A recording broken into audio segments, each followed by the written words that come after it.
अलबेले किस्सों की दास्तां के सिलसिले शुरू हुए, बनके कहानियां कहानियां।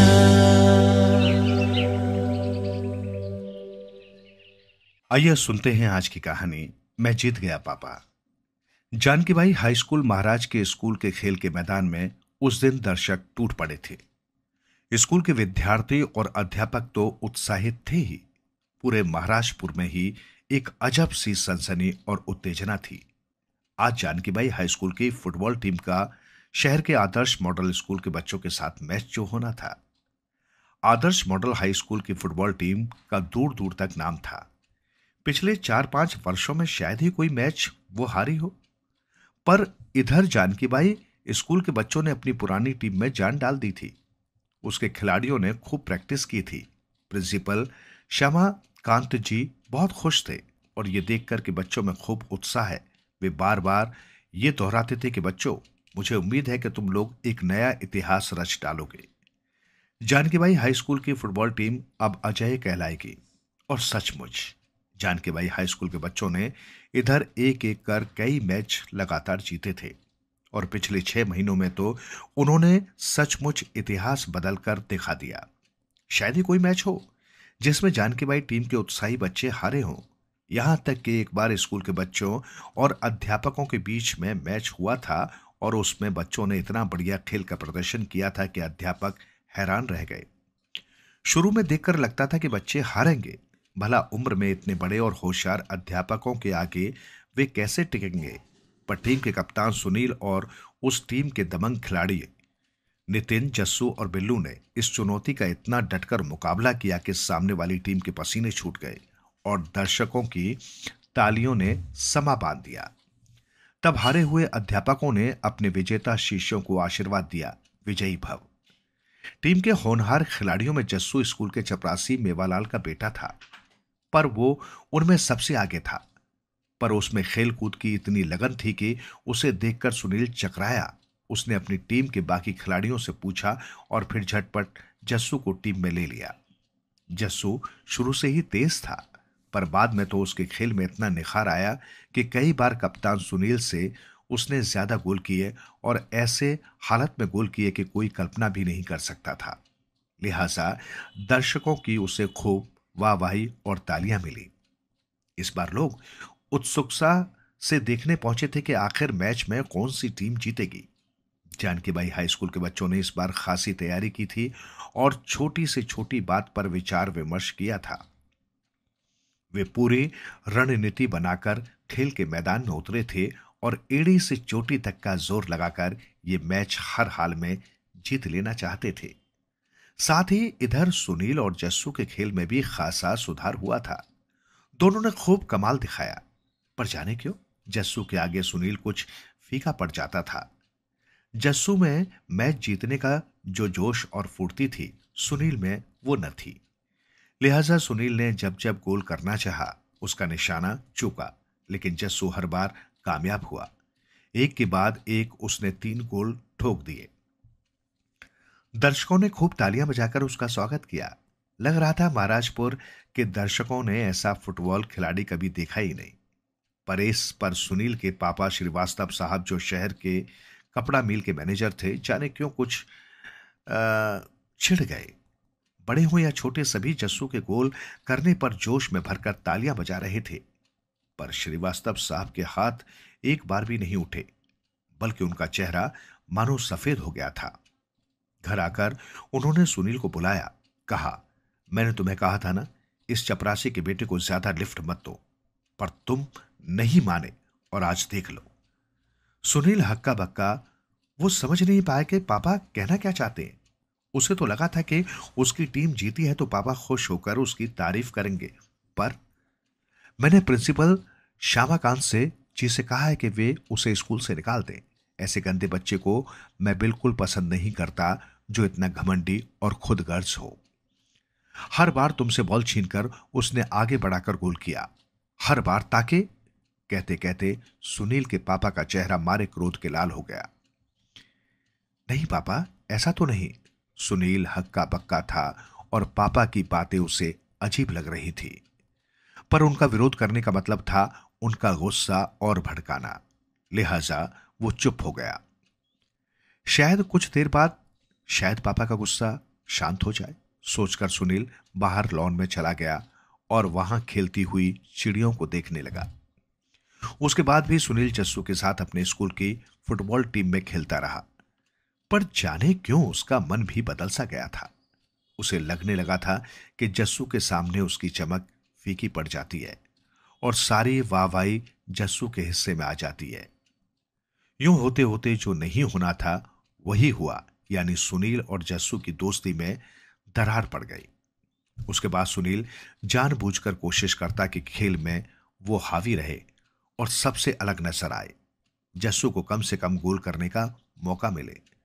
पर जस्सू ने जाने कैसा जादू साध रखा था कि वो दूर से भी किक करता तो बॉल सीधी गोल में जाती और कई बार तो उसका खेल इतना लाजवाब होता कि विपक्षी टीम के खिलाड़ी भी उसकी जी भरकर तारीफ करते। इससे सुनील इतना चिढ़ जाता कि अपनी टीम की जीत के बावजूद वो जस्सू को बिल्कुल बर्दाश्त नहीं कर पाता था। एक दो बार तो हालत ये हुई कि विपक्षी टीम के कप्तान ने जस्सू का कमाल देख जमकर दाद दी। सुनील भाई, तुम्हारी टीम में जस्सू अनोखा खिलाड़ी है, वो तो जैसे फुटबॉल का जादूगर है, मेरी ओर से उसे बधाई देना। इस पर सुनील ने कुड़कर कहा, हाँ जस्सू ठीक है, पर उसे सिखाया तो मैंने ही है। वैसे हमारे यहां तो सभी खिलाड़ी अच्छे हैं और बहुत से तो जस्सू से लाख दर्जे अच्छे हैं। सुनकर सामने वाला हैरान रह गया और सुनील गुस्से से अपना चेहरा फुलाए एक ओर हटकर खड़ा हो गया। इधर जस्सू सुनील को अपना प्यारा दोस्त और बड़ा भाई मानता था, जैसे शुरू से मानता आ रहा था। वो मानता था कि उसके खेल को निखारने और धार देने में सुनील ने वाकई मेहनत की है। बार बार सभी से वो ये कहता था और सुनील से भी, लेकिन सुनील उसकी बातों का जवाब थोड़े रूखेपन से देता तो उसे धक्का पहुंचता। फिर भी जस्सू किसी तरह मन को समझा लेता, सोचता शायद सुनील का मूड ठीक नहीं है, वरना वो तो मुझे इतना प्यार करता है, उसी ने तो मुझे आगे आने का इतना मौका दिया था, वरना मैं था कहां। अब जस्सू का एक ही सपना था कि वो बड़ा होकर फुटबॉल का अच्छा खिलाड़ी बने, इतना अच्छा खिलाड़ी कि सारी दुनिया में भारत का नाम ऊंचा करे और खेल के मैदान में इतना अच्छा प्रदर्शन करे कि लोग उसका प्रदर्शन देखकर झूम उठे। जस्सू के पिता मेवालाल जानकीबाई स्कूल में चपरासी थे और बेटे को ज्यादा सुविधाएं नहीं दे पा रहे थे। फिर भी जस्सू आगे निकलता जा रहा था, देखकर उनकी छाती फूल उठती। लेकिन उन्हें क्या पता था कि जस्सू की यही सफलता सुनील के पापा श्रीवास्तव साहब के मन में करक रही थी। और मुसीबत ये थी कि श्रीवास्तव साहब एक बड़ी फैक्ट्री के मालिक होने के साथ साथ स्कूल के मैनेजर भी थे।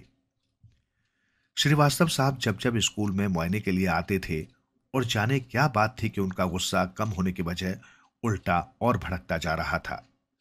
उन्हें लगता था कि जस्सू के हिस्से आने वाली तालियां सुनील को मिलनी चाहिए, पर उफ, ये चपरासी का बेटा। इसलिए जब वे स्कूल में आते और मेवालाल उनकी आंखों के आगे आ पड़ता तो उनका गुस्सा 7वें आसमान पर पहुंचता।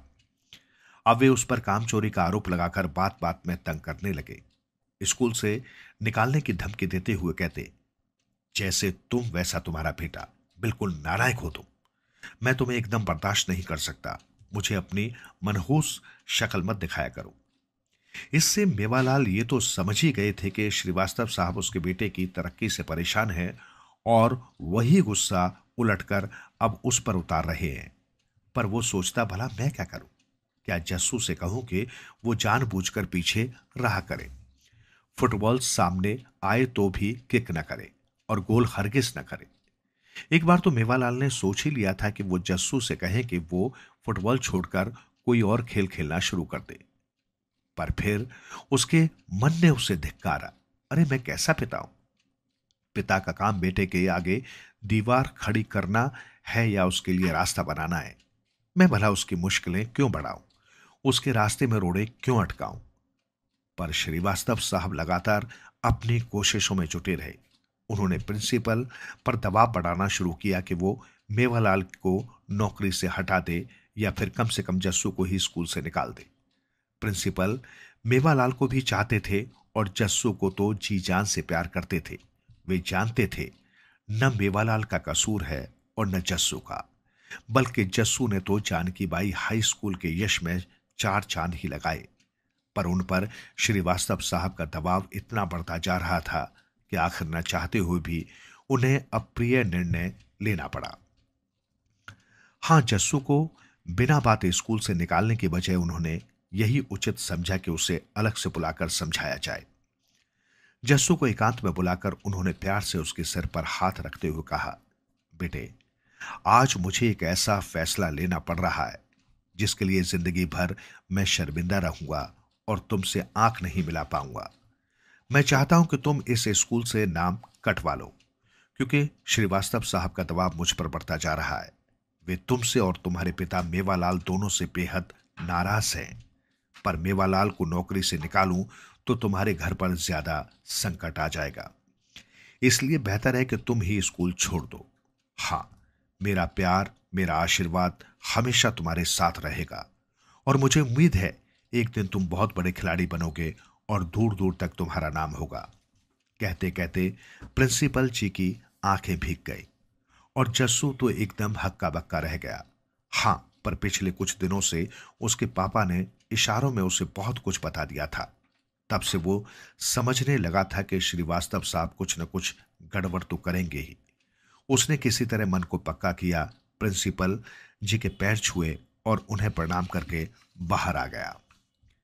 अब जानकीबाई हाई स्कूल की फुटबॉल टीम में जस्सू नहीं था, फिर भी दूर दूर तक उसका वैसा ही नाम था और वो काफी शक्तिशाली टीम मानी जाती थी। जस्सू ने इस टीम को बिजली जैसी फुर्ती दे दी थी। अब जस्सू भले ही चला गया हो, मगर टीम तो ताकतवर थी ही। जस्सू के जाने के बाद भी जानकीबाई हाई स्कूल की फुटबॉल टीम ने कई मैच जीते, कई इनाम और शील्ड उसे मिली। जस्सू के हिस्से में आने वाली तालियां अब सुनील को मिलती। श्रीवास्तव साहब इससे खासे खुश थे, पर जस्सू को भीतर ही भीतर कचोट होती। वो अंदर ही अंदर आंसू बहाता, फिर किसी तरह मन को समझा लेता, सोचता, अच्छा रहा कि श्रीवास्तव साहब का गुस्सा मुझ पर ही उतरा। अगर वे मेरे पापा को नौकरी से निकाल देते तो। शहर में जानकीबाई स्कूल और आदर्श मॉडल स्कूल की टीमें ही फुटबॉल में सबसे आगे थीं और महीने में एक बार उनका मैच जरूर होता था। और मैच खाली स्कूल के बच्चों के लिए ही नहीं, बल्कि पूरे महाराजपुर शहर के लोगों के लिए खासे रोमांच की शक्ल ले लेता। जस्सू के जाने के बाद भी जानकीबाई हाई स्कूल की फुटबॉल टीम ने लगातार 3 बार आदर्श मॉडल हाई स्कूल की टीम को हराया था। पर एक बार साफ देखने में आ रही थी कि जस्सू के बगैर अब जानकीबाई स्कूल की फुटबॉल टीम में वो पुराना दमखम नहीं रह गया था। देखने वाले सभी दर्शक ये महसूस कर रहे थे। उधर आदर्श मॉडल हाई स्कूल की फुटबॉल टीम में एक अलग तरह की खलबली मची हुई थी।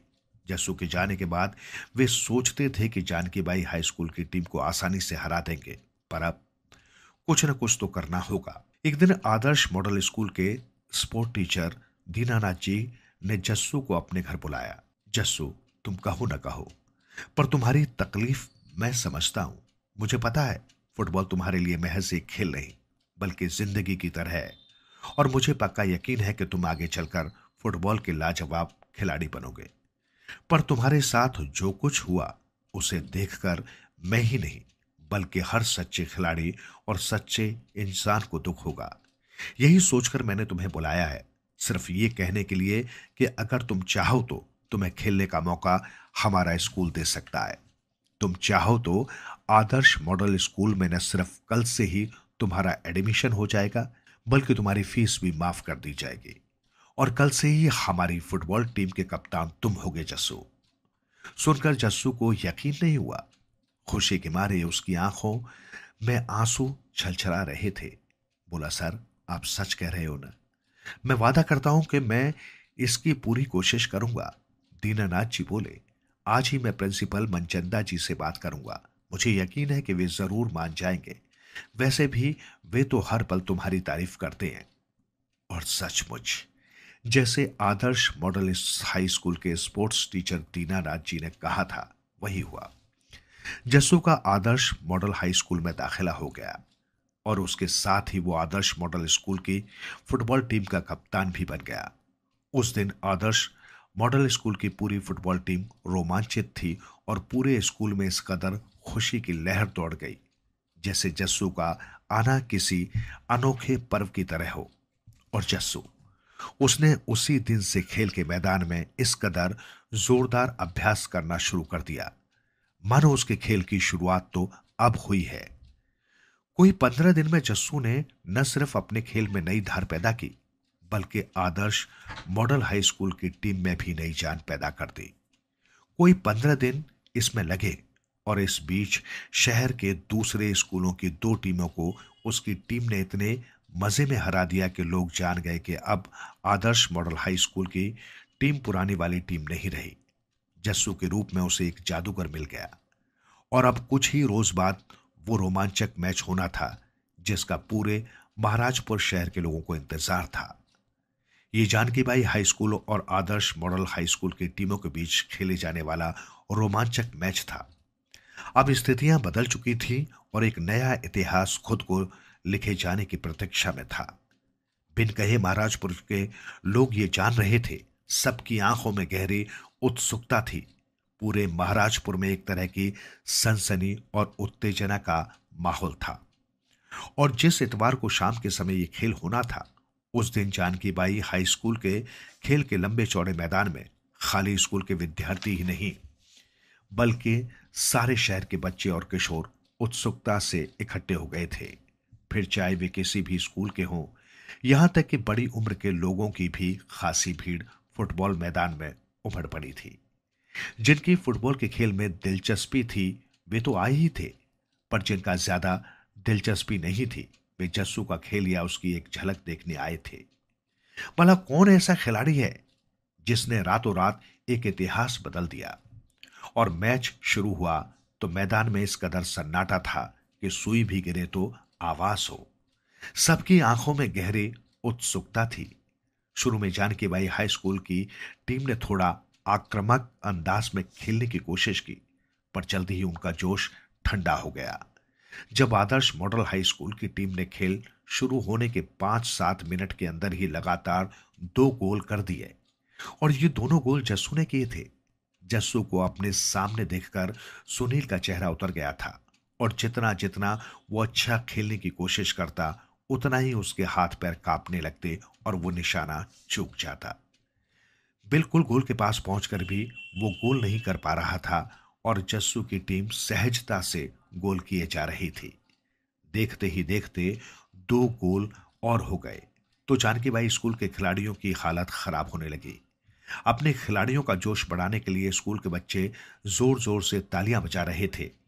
कुछ जस्सू को हूट करने की कोशिश भी कर रहे थे। वे सोच रहे थे कि मैच जानकी बाई के खेल के मैदान में हो रहा है तो जरूर हमारी टीम जीतेगी ही, उसे जीतना ही चाहिए।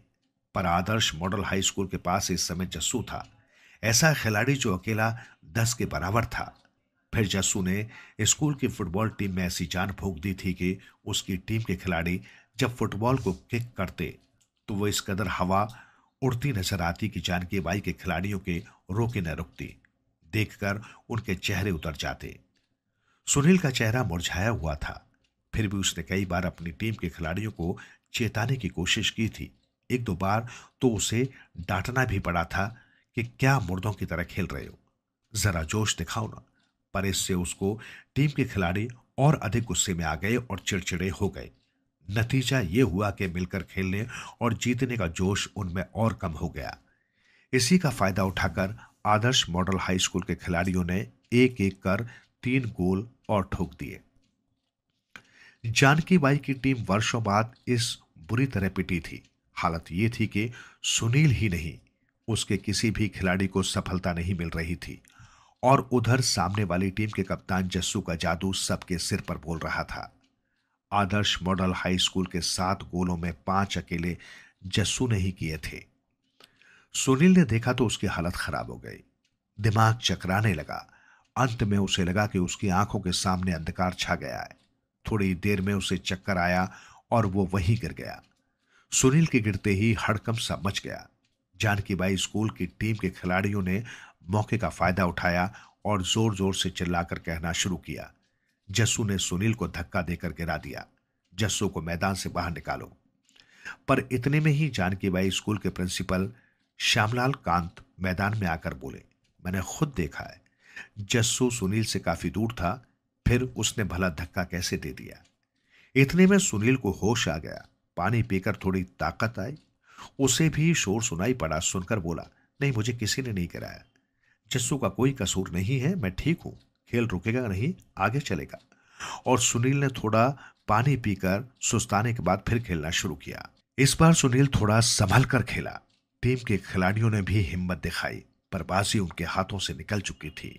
खेल पूरा होते होते आदर्श मॉडल स्कूल की टीम के पूरे 9 गोल हो चुके थे और सुनील की टीम एक भी गोल करने में कामयाब नहीं हो पाई थी। दर्शकों ने तालियां बजा बजाकर और झूम झूम कर जस्सू को बधाइयां दी, पर जस्सू का कहना था, हमारे सब खिलाड़ी बहुत अच्छे खेले और कई तो मुझसे भी अच्छा खेले। बधाई खाली मुझे नहीं, पूरी टीम को दीजिए। यहां तक कि उसने सुनील के खेल की भी जमकर तारीफ की। बोला, जानकी बाई की टीम भी अच्छा खेली, पर हमने टीम भावना और जीतने का जोश ज्यादा था, इसलिए हम जीते। देखते ही देखते जस्सू के साथियों ने इकट्ठे होकर उसे सिर पर उठा लिया और जुलूस बनाकर जस्सू जिंदाबाद के नारों के साथ आगे चल पड़े। तभी जस्सू को दूर एक पेड़ के नीचे खड़े अपने पापा दिखाई दिए। वे संकोच के मारे पास नहीं आए थे और दूर से ही बेटे के खेल का पूरा आनंद ले रहे थे। पापा को देखते ही जस्सू को जाने क्या हुआ कि वो तेजी से उछला और दौड़ते हुए पापा पापा चिल्लाते हुए उनके पास जा पहुंचा। पापा के पास जाते ही उनके पैर छूकर बोला, पापा पापा मैं जीत गया पापा, आपका जस्सू जीत गया। अब उसे कोई पहले की तरह स्कूल से नहीं निकाल सकता। हाँ बेटा। मेवालाल के मुंह से ये शब्द निकले तो साथ ही उनकी आंखों से 2 बूंद आंसू भी निकल पड़े। ये खुशी के आंसू थे। थोड़ी देर में बच्चों का एक बड़ा काफिला जुलूस की शक्ल में जस्सू को कंधे पर उठाए पूरे महानगर की गलियों और सड़कों पर घूम रहा था। सुनील के पापा श्रीवास्तव साहब ने अपने घर की छत से जस्सू और उसके जुलूस को देखा तो उनका चेहरा स्याह पड़ गया, जिसे वे कल तक चपरासी का बेटा कहकर धिक्कारते थे। आज देखते ही देखते वो पूरे शहर का हीरो बन गया था। आइए सुनते हैं आज की कहानी तेजी मोला। तेजी मोला को अपने पैदा होने से पहले से ही बहुत परेशानियां उठानी पड़ी थी और उसके बाद भी उसे जीवन में कई कठिनाइयों का सामना करना पड़ा। तेजी मोला के जन्म लेने से 3 हफ्ते पहले उसकी मां नियोमोली ने इतने सारे संतरे, पके हुए आड़ू और इतने सारे चिकने बीज खा लिए थे कि उसे अपने बचपन में सुनी वे बातें याद आ गई थी। अगर आप गलती से बीज निगल जाते हो तो रातों रात एक पेड़ में तब्दील हो जाते हो।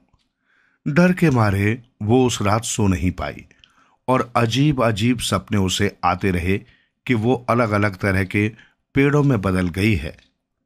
सुबह उसने अपने पति धनीराम को सपनों के बारे में बताया। वो एक व्यापारी था और अक्सर काम के सिलसिले में बाहर रहता था।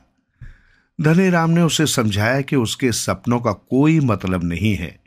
यही नहीं, उसकी दाई अगहुनी ने यह भी कहा कि उसे सपने में चुके हरे भरे आम और अन्य पेड़ दिखाई दिए हैं, तो इसका अर्थ है कि वो एक स्वस्थ बच्चे को जन्म देगी और संतान सुख भोगेगी।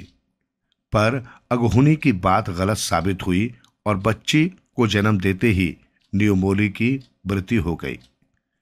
बच्ची की आवन नाल काटते हुए अगहुनी ने देखा कि वो छोटी नन्ही कलियों में बदल रही है। जब तक उसने बच्ची को नहलाया वे कलियां पूरी तरह पत्तियों का रूप ले चुकी थी। हालांकि उसने उन्हें एक एक कर चुनना शुरू कर दिया था, पर वे उसके शरीर के विभिन्न हिस्सों से किसी घास की तरह उगने लगी थी। जब तक नियोमोली की पलकों को उन पत्तियों ने ढका वो मर गई, क्योंकि पत्तियां द्वारा उसके शरीर से सारे रक्त को चूस लेने के कारण वो सांस नहीं ले पा रही थी। अगहुनी ने पूरी कोशिश करके उसके शरीर को साफ किया ताकि किसी को इस बारे में पता न चले और उसके बाद ही सबको बच्चे के जन्म की सूचना दी। उसने धनीराम से ये भी कहा कि क्योंकि वो न्यूमोली को अपनी बहन की तरह मानती थी, इसलिए जब तक तेजी मोला शादी के योग्य नहीं हो जाती और किसी योग्य वर से उसका विवाह नहीं हो जाता, वो उसकी देखभाल करना चाहेगी। असल में उसे डर था कि कहीं शिशु के शरीर में से भी पत्तियां न फूटने लगे और उसकी भी मृत्यु न हो जाए। धनीराम ने अपने घर के पिछवाड़े में उसके लिए एक घर बनवा दिया ताकि वो वहां रहते हुए बच्ची की देखभाल कर सके। वैसे भी उसका कोई रिश्तेदार नहीं था। तेजी मोला को सब प्यार से तेजी कहते थे। गांव वालों के जोर देने पर धनीराम ने दूसरा विवाह कर लिया ताकि तेजी को मां का प्यार मिल सके। इस बीच अगहुनी तेजी मोला के शरीर से कम 4 बार अलग अलग तरह की पत्तियां निकाल चुकी थी। ऐसा करने के लिए वो कभी उसे हल्दी का लेप लगाती तो कभी सोयाबीन का लेप, ताकि उसे पत्तियां खींचकर निकालनी न पड़े। इस तरह के लेप लगाए जाने की वजह से तेजी मोला के रंग में लगातार निखार आता जा रहा था और उसकी सौतेली माँ रमोला उससे देख जहां हैरान रह जाती, वहीं उसे जलन भी होती। उसका खुद का रंग काला था और तेजी मोला न सिर्फ सुंदर थी वरन उसकी आंखें भी एकदम अंडाकार थीं और पलकें घनी थीं। पर अगहुनी को हमेशा उसकी चिंता सताई रहती थी कि कहीं उसे भी कुछ न हो जाए। 2 हफ्ते पहले लाल गर्दन वाले हरे रंग के तोते ने धनीराम के घर पर, जब वो बाहर अपना सामान बेचने जाने के लिए सामान बांध रहा था, तब गीत गाया था। अगहुनी की सोते सोते ही मृत्यु हो गई। तोते ने ये गीत गाया था, जब तुम मुझे देखते हो तुम नाराज हो जाते हो। तुम्हारी बेटी एक खूबसूरत युवती बन गई है। तुम शहर से उसके लिए वर कब लेकर आओगे? तोते की आवाज बहुत ही कर्कश और तेज थी, जिसे सुनकर धनीराम को अपनी दूसरी पत्नी का ध्यान आ जाता, जो बहुत ही लड़ाकू किस्म की स्त्री थी। गांव में वो सबसे लड़ती रहती थी और तेजी मोला के साथ नौकरों की तरह व्यवहार करती थी। उसने तोते को देखकर एक ठंडी आह भरी और उसे आश्वासन दिया कि अगले 6 महीने की अपनी समुद्री यात्रा के दौरान वो अपनी बेटी के लिए उपयुक्त वर जरूर ढूंढ लेगा। पर रमोला के दिमाग में तो कोई और ही खुराफात चल रही थी। जैसे ही धनीराम अपनी यात्रा पर निकला, उसी रात रमोला ने अपने 3 बेटों के लिए स्वादिष्ट भोजन बनाया और तेजी मोला को खाने के लिए केवल बचे हुए चावल नमक के साथ खाने को दिए। वो दिन रात उससे घर के सारे काम करवाती और सोने के लिए एक बांस की चटाई दे देती। तेजी मोला खुशी खुशी सारे काम करती। जब भी उसे अपनी माँ की याद आती, वो रुआसी हो जाती। जिस रात धनीराम घर से निकला, तेजी की उंगली में एक छोटी सी हरी पत्ती उगाई, जिसे उसने तुरंत ही चंदन का लेप लगाकर हटा दिया, जिसके बारे में अगहुनी ने उसे बताया था। वो अक्सर अगहुनी को याद कर रोती, क्योंकि उसे तो माँ का प्यार उसी से मिला था। उसकी सबसे खास सहेली का विवाह तय हो गया था और जब उसने अपने सौतेली माँ से जाने की अनुमति मांगी तो तेजी मोला ये देखकर हैरान रह गई कि न सिर्फ उसे जाने की अनुमति दे दी, वरन अपनी माँ के सूती कपड़े मांगने पर उसने उसे अपने महंगे रेशमी कपड़े भी पहनने को दिए। उसे हिचकिचाते देख रमोला ने कहा, तुम नए डिजाइन के कपड़े पहनो और अपने इन वस्त्रों के नीचे ब्लाउज भी पहनो, इससे तुम और सुंदर लगोगी। मैं तो अब ऐसे कपड़े नहीं पहन सकती क्योंकि अब मैं बूढ़ी हो रही हूं, लेकिन तुम्हें ऐसे ही कपड़े पहनने चाहिए। अपनी सहेली के विवाह में तुम खूब सज कर जाओ, पर क्या तुम अकेली वहां जा सकोगी? हाँ, मैं अकेली जा सकती हूं, सुंदर कपड़ों को देखते हुए तेजी मोला ने खुशी से कहा। पर रमोला तो कुछ और ही सोच रही थी। उसने उन कपड़ों को एक जूट के थैले में डालते हुए रेशमी वस्त्र की तहों के बीच धीरे धीरे जलने वाला एक अंगारा और एक छोटा सा चूहा रख दिया। फागुन का महीना था, ठंडी हवा चल रही थी। सड़क पर लाल रंग के गुड़हल के फूल बिखरे हुए थे। सहेली के घर जाते हुए तेजी मोला को लगा कि जैसे थैले में कुछ हिल रहा है। वो उसे खोलकर देखना चाहती थी, पर उसकी सौतेली माँ ने उसे हिदायत दी थी कि वो विवाह स्थल पर पहुंचकर ही थैला खोले, उससे पहले नहीं, वरना रास्ते की धूल मिट्टी से वस्त्र गंदे हो जाएंगे। माँ के डर से तेजी मोला चुपचाप चलती रही। वो अपनी माँ के गुस्से को जानती थी। उसने अपने प्रति पहली बार जो ममता देखी थी, उसे वो खोना नहीं चाहती थी। वो हर हालत में उसे खुश देखना चाहती थी। उसने और तेज चलना शुरू कर दिया ताकि जल्दी से सहेली के घर पहुंच सके और नहाने के बाद इन वस्त्रों को पहन सके। उसने अपने थैले से धुआं निकलता नहीं देखा। विवाह स्थल पर पहुंचने के बाद जब उसने पहनने के लिए वस्त्रों को निकाला और देखा कि वे जगह जगह से कटे हुए हैं और कहीं कहीं से जल भी गए हैं, तो वो हैरान रह गई। वो डर के मारे रोने लगी कि अब तो उसकी सौतेली माँ उसे कोई बड़ी सजा देगी, क्योंकि उसने उसके इतने कीमती कपड़े खराब कर दिए थे। उसकी सखी सोखी ने उसे सांत्वना देने की कोशिश की। तेजी, तुम इसके लिए उत्तरदायी नहीं हो। माँ को मैं ये बात कैसे समझाऊंगी? वो मुझे बहुत मारेगी। उन्हें सब सच सच बता देना, इसमें तुम्हारी कोई गलती नहीं है। फिर सोखी ने उसे उपहार में मिले हुए अपने रेशमी वस्त्र पहनने के लिए दिए, पर तेजी दुखी थी और ये बात भी उसे रुला रही थी कि सोखी उससे दूर चली जाएगी, जिसके साथ वो अब तक अपने सारे दुख सुख बांटती आई थी। फिर जिसका तेजी को डर था वही हुआ। उसकी माँ ने उसकी बात पर विश्वास नहीं किया। उसने तेजी के लंबे बालों को खींचा और उसे मारने लगी। सजा के रूप में उसने तेजी से भीगे हुए चावलों को पीसने के लिए कहा। तेजी मोला बहुत रोई कि उसने सचमुच वस्त्र नहीं फाड़े हैं, पर रमोला नहीं मानी। वो तो कब से तेजी को मारना चाहती थी और अब इस सुनहरे अवसर को वो गंवाना नहीं चाहती थी, खासकर जब उसके पिता भी घर पर नहीं थे। उसने चावल पीस रही तेजी मोला के दाएं हाथ को ही चावल के साथ पीसना शुरू कर दिया और उससे कहा कि अब वो पीसने के लिए अपने बाएं हाथ का इस्तेमाल करे। तेजी मोला रोते रोते बोली, माँ, तुमने मेरे दोनों हाथों को आहत कर दिया है, मुझे जाने दो। रमोला ने उससे कहा कि वो अपने सिर से चावल पीसे और फिर लकड़ी के डंडे से उसका सिर ही तोड़ दिया।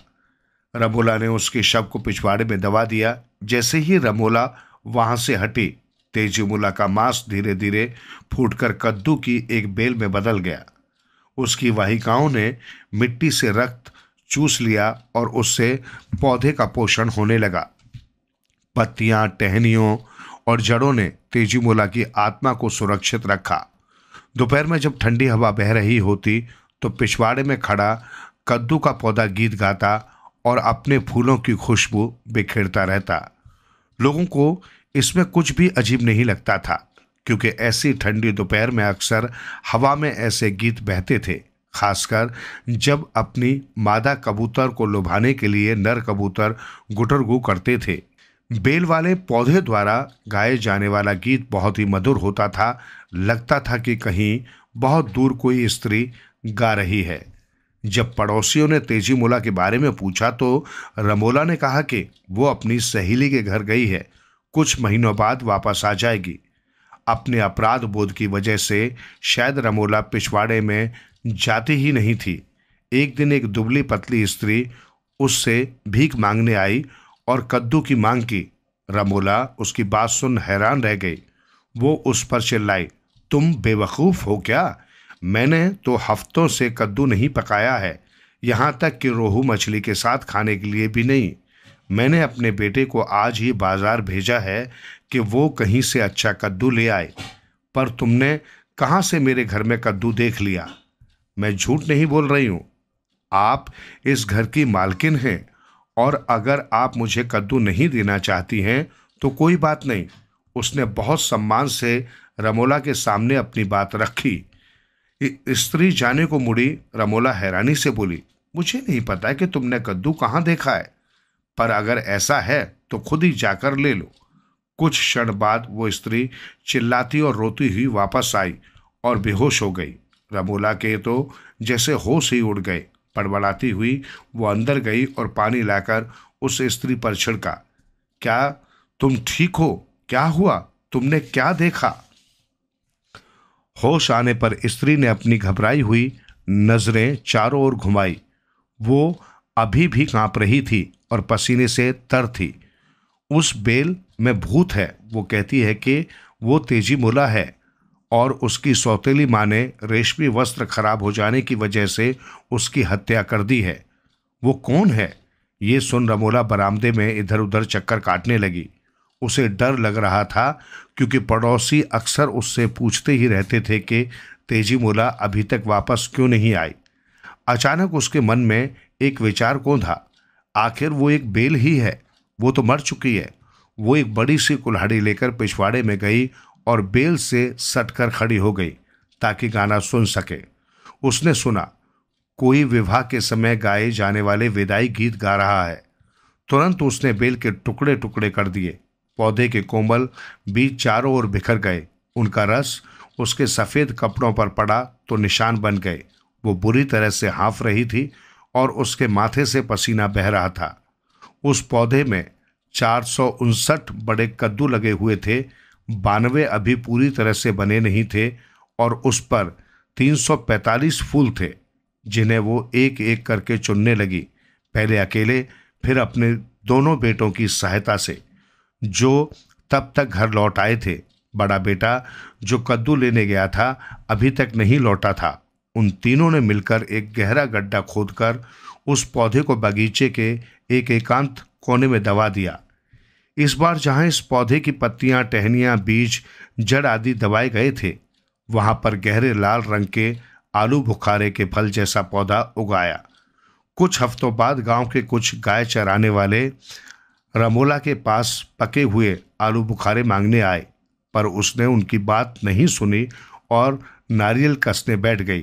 तभी एक एक कर आलू बुखारे धरती पर गिरने लगे। एक आलू बुखारे के मुंह से गाढ़ा झाग निकलकर बहने लगा। एक आलू बुखारा वहां बैठकर किसी बच्चे की तरह रोने लगा। फिर उनमें से एक गाने लगा, अपने हाथ फैलाने की हिम्मत मत करना, मैं कोई आलू बुखारे का पेड़ नहीं हूं। मुझे तो रेशमी वस्त्रों की वजह से पीसकर यहां दबा दिया गया है। ये मैं हूं तेजी मुला। जब धनीराम गांव लौटा तब तक शरद ऋतु आ चुकी थी। पके धान के खेत सुनहरे लग रहे थे और एकदम स्वच्छ आकाश का स्वागत कर रहे थे, जिस पर सरसों के खेतों में खिले नन्हे पीले फूलों की तरह करोड़ों तारे टिमटिमा रहे थे। असम के एक सुदूर बसे गांव में उसकी मुलाकात एक व्यक्ति से हुई थी जो उसे अपनी बेटी के लिए उपयुक्त वर लगा था। मेहनती व बलिष्ठ कद काठी का वो आदमी बड़ों के पैर छूता था, अपनी बाकी बात सुनता था और अपनी दादी की सिलबट्टे पर चूना सहित पान पीसने में मदद करता था। उसमें कोई भी बुरी आदत नहीं थी। वो रोज नहाता था, इसलिए उसका शरीर चमकता रहता था। नाव धनीराम के गांव के करीब पहुंच रही थी। बहते पानी की आवाज पैदा हो रही थी जो किसी गीत की तरह लग रही थी। वो अपने साथ बहुत तरह का सामान लाया था। तभी उसकी नज़र पानी में खिले कमल पर गई। ऐसा कमल उसने अपनी जिंदगी में कभी नहीं देखा था। वो बांस से बनी छतरी जितना बड़ा था। उसने कहा, इसे मैं अपनी बेटी के लिए तोड़ूंगा क्योंकि मेरी सुंदर बेटी इस तरह का फूल पाने की हकदार है। जैसे ही धनीराम उसे तोड़ने के लिए आगे बढ़ा कि तभी वो कमल अपनी दुख भरी कहानी सुनाने लगा, जिसमें वो चूहे, अंगार और अपनी सखी के विवाह की बात कर रहा था। तेजी मुला केवल एक ही बार गा सकती थी, इसलिए उसकी बात पर विश्वास न करते हुए जब वो कमल को उखाड़कर फेंकने लगा तो वो ऐसा न करने की प्रार्थना करने लगी। जब उसे तोड़ा जाने लगा तो अचानक उसने देखा कि उस फूल ने अपनी हथेलियां खोल ली हैं। उसने एक हाथ में पान का नया पत्ता लिया और दूसरे हाथ में चबाया हुआ पान का पत्ता और बोला, अगर तुम वास्तव में तेजी मुला हो तो तुम चातक पक्षी में बदल जाओगी और मेरे दाएं हाथ में रखे चबाए हुए पान के पत्ते पर चोंच मारोगी। अगर तुम कोई भूत हो जो मुझे छलने की कोशिश कर रहा है तो तुम मेरे बाएं हाथ में रखे ताजे पान के पत्ते पर चोंच मारोगी। मेरे आदेश का पालन करने में दैवीय शक्तियां तुम्हारी मदद करेंगी। हवा अचानक बहते बहते रुक गई। ऐसा लगा कि कमल सांस ले रहा है। जब दोपहर को वो घर पहुंचा तो साथ में पिंजरे में एक चातक पक्षी भी उसके साथ था। रमोला ने उसके बारे में कोई जिज्ञासा नहीं दिखाई। धनीराम ने जब तेजीमोला के बारे में पूछा तो वो जोर जोर से रोने लगी और बोली कि जब वो अपनी सहेली के विवाह में गई थी तो वहीं से एक आदमी के साथ भाग गई। उसने शर्म के मारे ये बात किसी को नहीं बताई।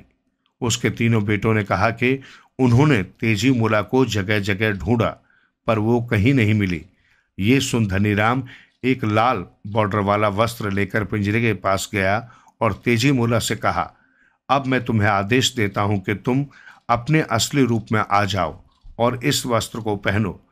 धनीराम ने रमोला को उसके बेटों सहित घर से निकाल दिया।